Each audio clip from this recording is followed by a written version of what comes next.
Brave and Her podcast, where we inspire, empower, and motivate by sharing our stories of bravery. I strongly believe that by sharing our stories, we open ourselves to healing, but also serve to give hope and inspiration to those who are dealing with a tough situation. We will talk about all topics under the sun. Now let's hear your stories of bravery. Hey girl, thank you for being here. In this episode, I have Melissa Hadley.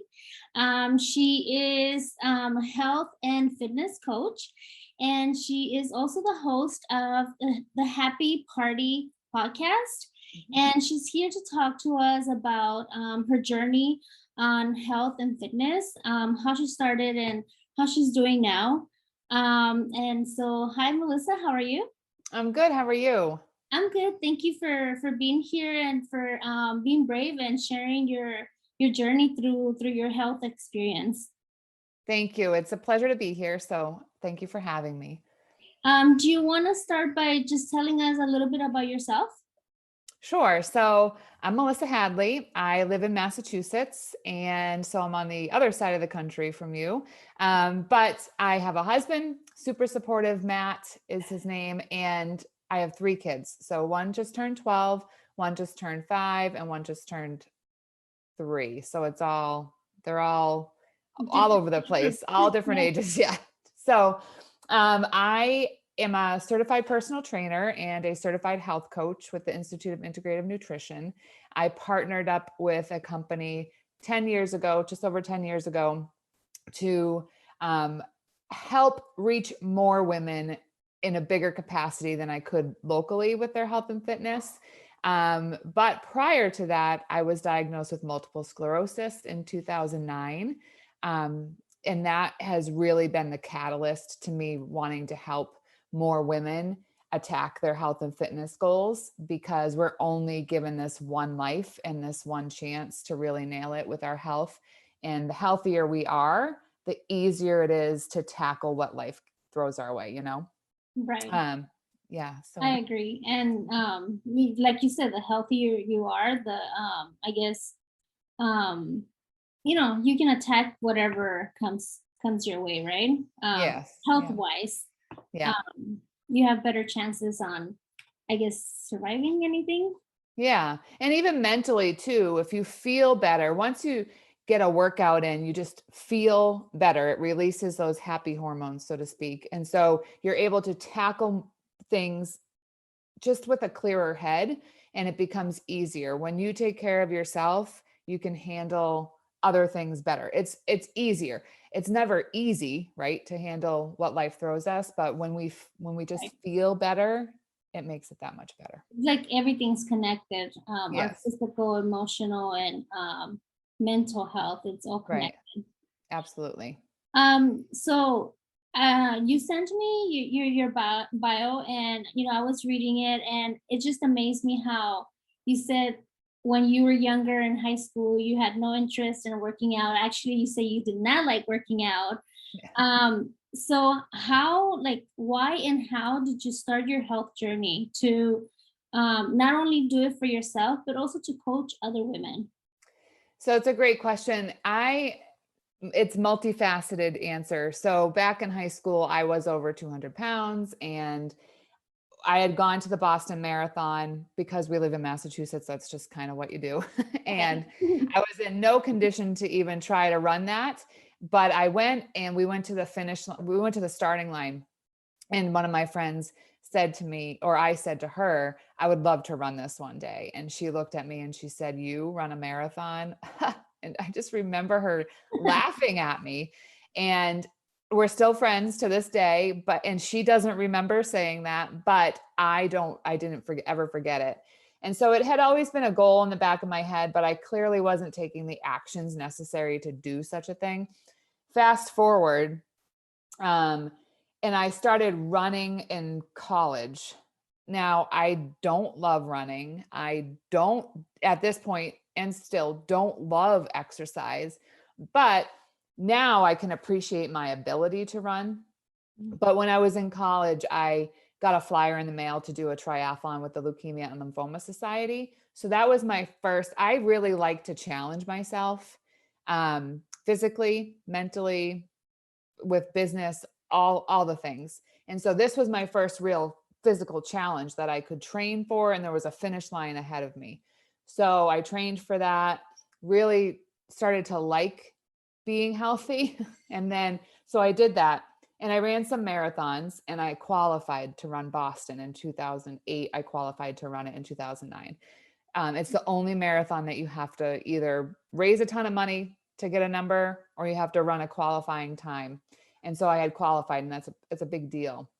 And while I was training, I got 2 numb feet. And so I didn't really understand what that meant for me. I was 28 years old. I was healthy, all the things. I went to the doctor. And for anybody listening, be your own advocate, because the doctor had said, everything's fine. You are perfectly healthy. You're 28. You're training to run Boston. Like, you're healthy. Now, by this time, I had lost a lot of weight the unhealthy way. Diet pills, eating tons of no fat food, just not the best foods for my body. And when I went to the doctor, he said, everything's good. And I said, actually, it's not, because I couldn't feel my feet. So I said, something neurological is wrong. At this point, I was working at a health insurance company, and I had people saying to me, it sounds like you have MS. And I'm like, are you crazy? I was 28, and I felt the healthiest in my life because I was the lowest weight I had ever been. I had like for me, that was the picture of health, and it's really not. So the doctor begrudgingly sent me to see a neurologist, who ordered some MRIs. From those MRIs, he called me and said, I want you to come to the emergency room. And from there, I said, well, can you just tell me why? Why would you want me to go to the emergency room? I was at work. And he said, because actually, he didn't want to tell me over the phone. I made him. I said, I'm not coming unless you tell me what's wrong. And so he proceeded to say, we think you have multiple sclerosis. So at that point, my entire life changed. I was, like I said, I was 28. I was getting married that year. I was running my first qualified Boston that year. Like, everything just got flipped upside down. I was graduating with my master's degree that year. So I went in, had all the testing. They said my spinal cord and my brain were lit up like a Christmas tree, meaning I had a lot of lesions that were active. So basically with MS, your immune system, your body just eats the nervous system away, like the myelin sheath, the protective coat. So as they call it, off of your nerves. And so it causes like little potholes in your nerves, and it's harder for your brain to speak to the rest of your body. So I was lit up, and all this healthy stuff that I thought I was doing, they don't know the cause of MS, but I feel in my heart it was really just a combination of a lot of things, one of which was just eating the wrong things and drinking way too much soda that really does eat away at your body. So for me, that was a changing point in my life. I did go on to run Boston with 2 numb feet and some numb legs. I ran it anyway. And I personally chose to not take medication for my MS. It's just something that I chose to do after doing all the research. There's a time and a place for medication, 100%, but there just wasn't a time or place for me. And I've gone all these years, 13 years now, 14, 13, just eating healthy. I totally changed my diet. I stopped drinking soda cold turkey. I continued to exercise, but now instead of hating exercise and doing it unwillingly and not looking forward to it, now I do it because I can. And I just want, with my coaching, I want everybody that I coach, women, to understand that if you have the ability to move your body, it's really sad to not do that, because there are so many people out there that want to but can't. Right. And so for me, that could be taken away at any time. And I just want women to feel empowered enough to know that they are important enough in for themselves and for those that need them the most to get that workout in and to do that. So for me, my fitness is a part of my daily routine. And I try to instill that in all of the people that I coach as well. I hope that answered your question. There's a lot. Yeah. No, it's fine. And I think what you said about advocating for yourself and, going back to that, to advocating for yourself, and then what you said about you just chose not to, take medication for your MS. I think that's personal decision. I think every situation is different. I personally have chosen not to take certain medications as well, even if recommended by my doctors. But at the end of the day, we know our bodies, and we should be able to decide what risk we want to take, and what risk we're not willing to take. Right. So I think that's just personal, and like you said, advocating for yourself. My advice for that is to not take everything, literal, like everything that your doctor is recommending. Do your own research, do your own, obviously doctors are trained for that, right? Yes. Yeah, absolutely. But you're supposed to be more educated on your body, right? Yes. Yeah. And doctors are trained medicinally. That's why they're called medical doctors. Like they are trained to, I went for second opinions to Boston, and they said, we want to have you take this new to market pill. It's like all MS meds back then when I was diagnosed in 2009 were injectables. So you inject yourself every day or whatever. I didn't want to do that, but they were coming out with new oral meds for MS.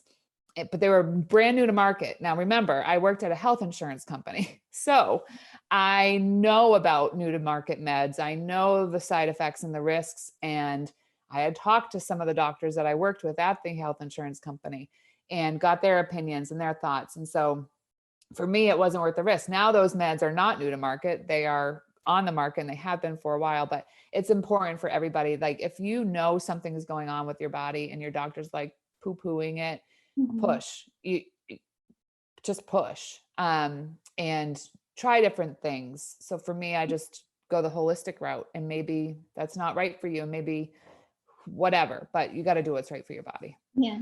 And also too, just because, let's just say, just because you decided for all these years not to take it doesn't mean that at some point you will decide to take it. Right. Yeah. Everyone's different and things change. Unfortunately for people who have chronic illness, I myself included, things change all the time. So what was working, let's say last month, might not be working for this month or next month or whatever. Yeah. And I rarely have flares. So MS flares, there's different types of MS. I have relapsing remitting MS. And so right now I'm in my first flare that I've had since like 5 years ago. And it stinks and it's awful. It's wicked annoying. Wicked is what we say here in New England when it's really annoying. But I can't feel my feet or my leg again. And this hasn't happened since I was first diagnosed. And I know what brought it on. It was a stressful situation. And I know what happened to be the catalyst, but it's up to me to now, figure out what I can do. And if that means getting some steroid treatments, I'll go do that. But I always said, if the time comes and I need meds, I will take the meds. Yeah. And then I was going to say something else too about, because you talk about advocating and then about the meds, but then you said something else that I was going to mention before that, but then I got sidetracked with the advocating. Anyway. I always say too that your food is your most powerful medicine or most powerful poison. And that sounds super harsh, but it's true. I mean, if you have a vehicle, say you have a Porsche, I do not have a Porsche, but if I had a Porsche, I'd have to put the really high test, super expensive gas in there, and you wouldn't be able to get away with putting unleaded in there. If it was a super nice vintage Porsche, right? I'm assuming you have to put high test in there. And that is important with your body too. You deserve to treat your body like a super nice Porsche, or insert whatever beautiful car here.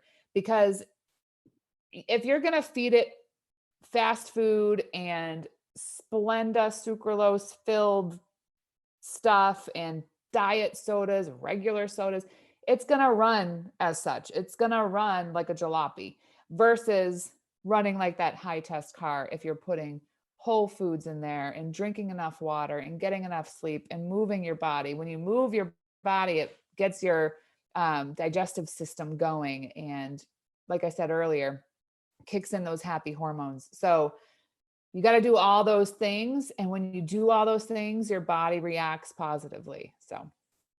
Right. Yeah, I agree with the whole food thing because if, again, using myself as an example, when I eat, the yummy food, the fatty food and Yeah. snacks and all that stuff, in a couple of days, I'm already feeling like sluggish and just like with no energy and not wanting to do anything and bloated and just like brain fog and I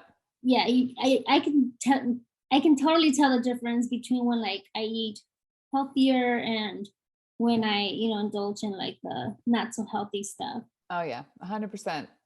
And what I was gonna say that I forgot is that I liked how you said it, how you work out now because you're able to. And I think a lot of us do take that for granted when we're able to move our bodies and we don't. And then, when we get sick, we regret so much of not moving our bodies or not doing, something Yes. when we're able to.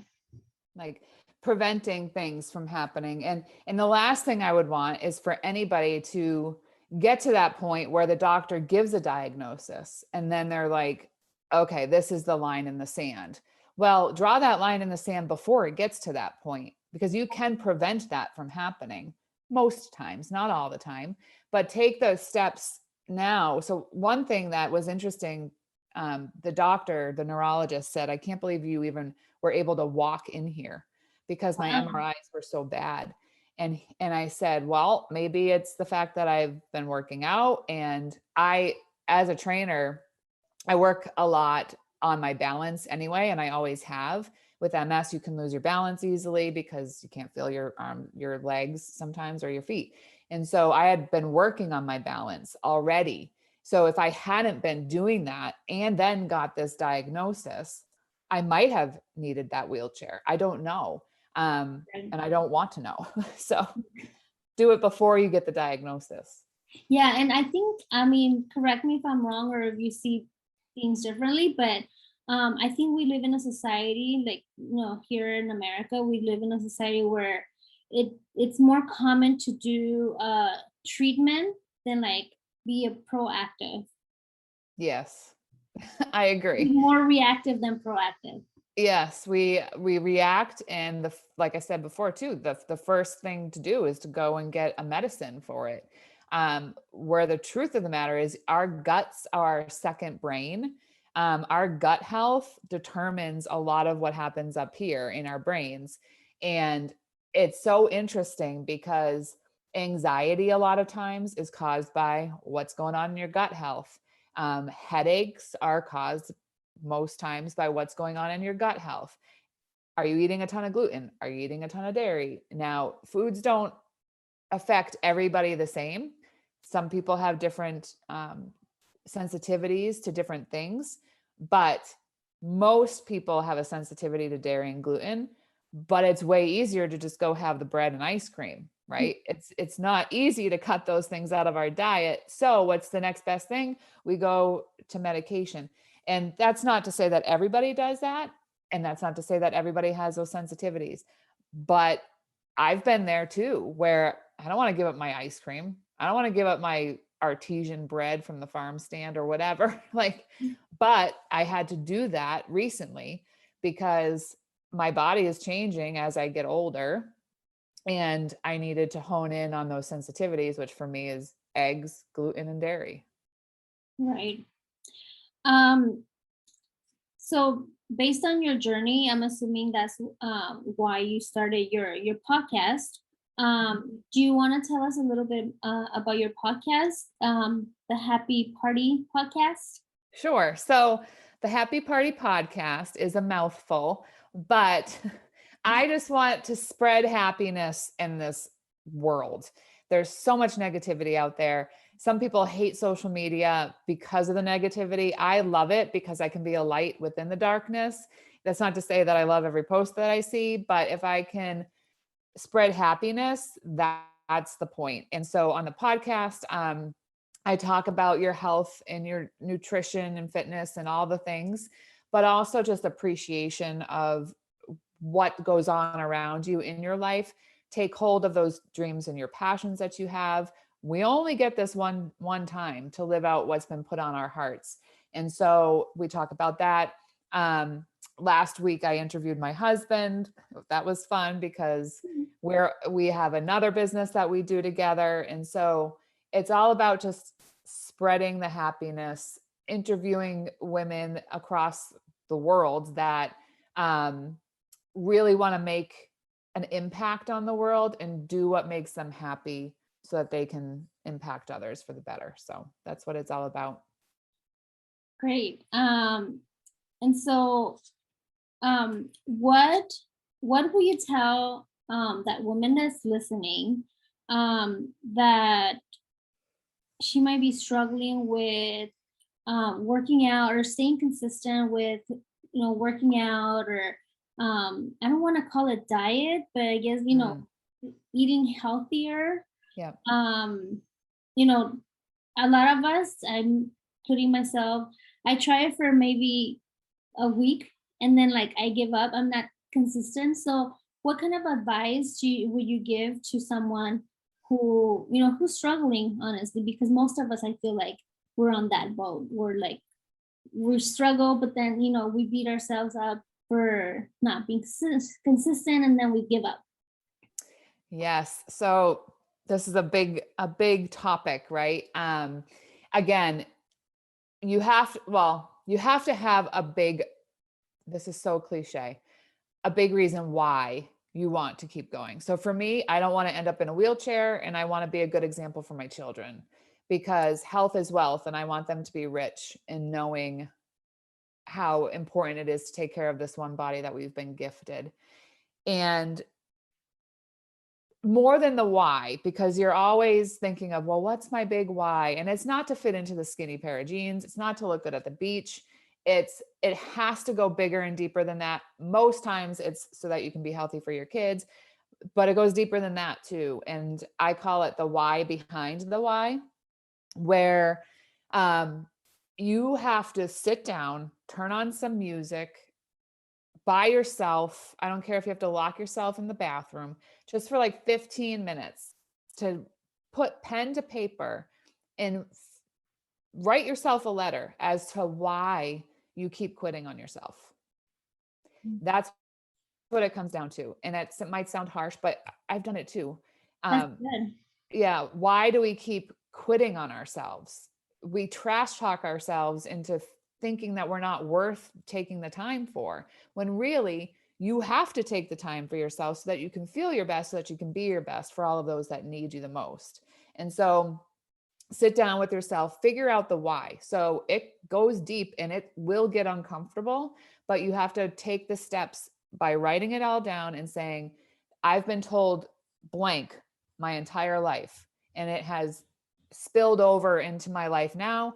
And that is why I keep quitting on myself. I've always been told that I'm, I don't know, not good enough. I've been told that I quit at everything I do, or, it goes deep. And when you start to cry, everybody says, what your why when you start to cry, but that's because you're digging so deep into the why you keep quitting on yourself. That's where you're going to probably burst into tears. And then you're going to recognize that.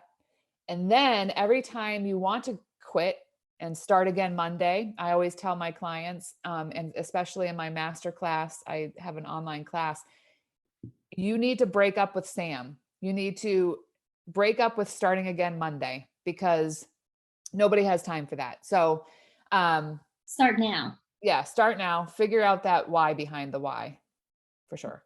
That's good. That's really good. I don't think I've ever heard that about your why behind your why, and like Yeah. writing it out. Yeah. Like why you keep quitting on yourself when Yeah. for the most part we don't quit on others, right? Yeah. You'll be able to identify that. And then every time it creeps up, stomp on it and say, not today, and just keep going. Yeah, that's really good. Thank you for sharing that. No problem. And so now, where can we find you? Where can we find more of your story and follow you along? So my Happy Party podcast is on Apple and Spotify. I'm on Instagram. I'm melissa.hadley.fitwithms, or my website is melissahadley.com. And I'll make sure to put all that in the description box. So just go give her a follow and follow her journey. And I'm sure we can all learn some stuff from her journey. Thank you so much, Melissa, for sharing your story and being brave to advocate for yourself and just doing the best that you can for yourself and your family. Thank you so much for having me. It was a pleasure. Thank you. And I will see you ladies in the next episode. Thank you so much for listening. I hope this episode inspired you. If you like this podcast, please share on social media and tag me on Instagram @thebraylynher. I would love to hear your stories of bravery.